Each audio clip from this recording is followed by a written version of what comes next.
వారంతా పండుటాకులు, ఎలాంటి ఆదరణ లేనివారు. కన్నవారి నుంచి దూరమైన అలాంటి వారిని ఓ వసతి కేంద్రం చేరదీసింది. కడుపు నిండా తింటూ ఏ చీకు చింత లేకుండా బతికిడుస్తున్నారు. అలాంటి వారిపై కక్షగట్టారు ఏలూరు టీడీపీ ఎమ్మెల్యే బడేటి చంటి. ఆశ్రమ నిర్వాహకులకు బిల్లులు రాకుండా చేసి వేధింపులకు గురిచేస్తున్నారు. దీంతో 48 మంది వృద్ధుల పరిస్థితి అగమ్య గోచరంగా మారింది. ఏలూరు నగరంలోని నిరాశ్రయులకు ఆశ్రయం కల్పించాలనే ఉద్దేశంతో 2017లో మెప్మా ఆధ్వర్యంలో పత్తేబాదలో నిశ్చింత పట్టణ నిరాశ్రయుల సేవా కేంద్రం ఏర్పాటు చేశారు. ప్రస్తుత టీడీపీ ఎమ్మెల్యే బడేటి చంటి సోదరుడు బడేటి బుజ్జి హయాంలో ఏర్పాటు చేసిన ఈ ఆశ్రమం బాధ్యతలను మదర్ తెరీసా ఫౌండేషన్ కు అప్పగించారు. ప్రతి నెల నగరపాలక సంస్థ నుండి 50,000 రూపాయలను మంజూరు చేస్తూ వస్తున్నారు. ఆశ్రమంలో ఉన్న 48 మంది వృద్ధులకు 2 పూటల ఆహారంతో పాటు వసతి వైద్య సేవలన్నీ మదర్ తెరీసా ఫౌండేషన్ నిర్వాహకులే చూస్తున్నారు. గత ఏడాది బడేటి చంటి ఎమ్మెల్యేగా గెలుపొందిన తరువాత ఆశ్రమ నిర్వాహకులపై వేధింపులు ప్రారంభించారు. ఆశ్రమ నిర్వాహకులకు రావాల్సిన 18 లక్షల బిల్లులను నిలిపివేశారు. నిధులు మంజూరైన బిల్లులు ఇవ్వకుండా నిర్వాహకులు వెళ్లిపోవాలంటూ హుకుం జారీ చేశారు. ఎలాంటి నోటీసులు ఇవ్వకుండానే పోలీసులతో వచ్చిన నగరపాలక సిబ్బంది ఆశ్రమంలోని స్టోర్ రూమ్, మేనేజర్ గదికి సీల్ వేశారు. తాము మొదటి నుండి టీడీపీలోనే ఉన్న వైఎస్ఆర్ కాంగ్రెస్ పార్టీ ముద్ర వేసి తమను ఇబ్బంది పెడుతున్నారని నిర్వాహకులు వాపోతున్నారు. ఎమ్మెల్యే బడేటి చంటి అనుచరుడు బెల్లంకొండ కిషోర్ కావాలనే ఈ కుట్రలు చేస్తున్నారని వారు ఆరోపిస్తున్నారు.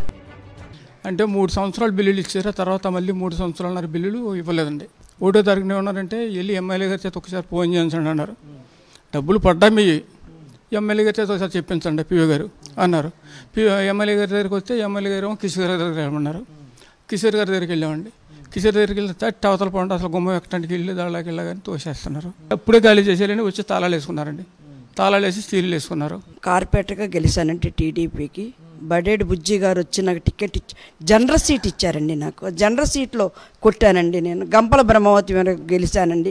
18 లక్షల దాకా రావాలండి. పిఓ గారు కృష్ణమూర్తి గారండి, ఆయనేనండి ఆపింది మాకు బిల్లు. బెల్లంకొండ కిషోర్ గారే చేస్తున్నారండి ఇదంతా. వైసీపీ వైసీపీ వైసీపీ అని నన్ను అంటున్నాడండి. నన్ను చాలా ఇబ్బంది పెడతానండి. మరొక వైపు ఈ ఆశ్రమ నిర్వహణ బాధ్యతను నగరపాలక సంస్థ ద్వారా టీడీపీ సానుభూతి పరులకు అప్పగించారు. ప్రస్తుతం ఉన్న నిర్వాహకులు తమని కంటికి రెప్పలా కాపాడుకున్నారని, అలాంటి వారిని వెళ్లగొట్టడం సమంజసం కాదని ఆశ్రమంలోని వృద్ధులు వాపోతున్నారు. కళ్ళకి నీళ్ళు వస్తున్నాయని వెళ్ళిపోమంటే మేము ఎలా బతకాలా అని. మీ సొంత ఇల్లు అనుకోమన్నారండి నన్ను. నేను అలాగే ఉంటున్నానండి. ఖాళీ చేయించొద్దండి, ఖాళీ చేయించొద్దు వద్దండి. మన్నేమండి అది రాజకీయ రంగంగానే జరుగుతుందండి. ఏంటి మరి ఆ కక్షలో మనకు తెలియదు. తక్షణం ఇందాక వచ్చి పోలీసు వారితో వచ్చి వెంబటే మీరు ఖాళీ చేశారంటున్నారు. 3 సంవత్సరాలు బట్టి బిల్లు లేకపోయినా ఆయన సప్పు చేసి ఏ బాధపడుతున్నాడో.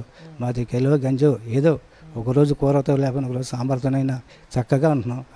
ఒక కుటుంబ సభ్యులాగా ఉంటున్నాం అందరం కూడా. ఒక మంచి అయినా చెడ్డ అయినా ఆయన వెళ్తానంటే మాకే బాధగా ఉంది. ఈయన ఉండాలనే మాకు పరిచయం ఉంది. రెడ్ బుక్ రాజ్యాంగం పేరిట ఏలూరు ఎమ్మెల్యే బడేటి చంటి వేధింపుల పర్వం తారస్థాయికి చేరింది. వైఎస్ఆర్సీపీ సానుభూతి పరులంటూ వృద్ధాశ్రమంపై ముద్ర వేసి కక్ష సాధించడం పట్ల తీవ్రస్థాయిలో విమర్శలు వ్యక్తమవుతున్నాయి.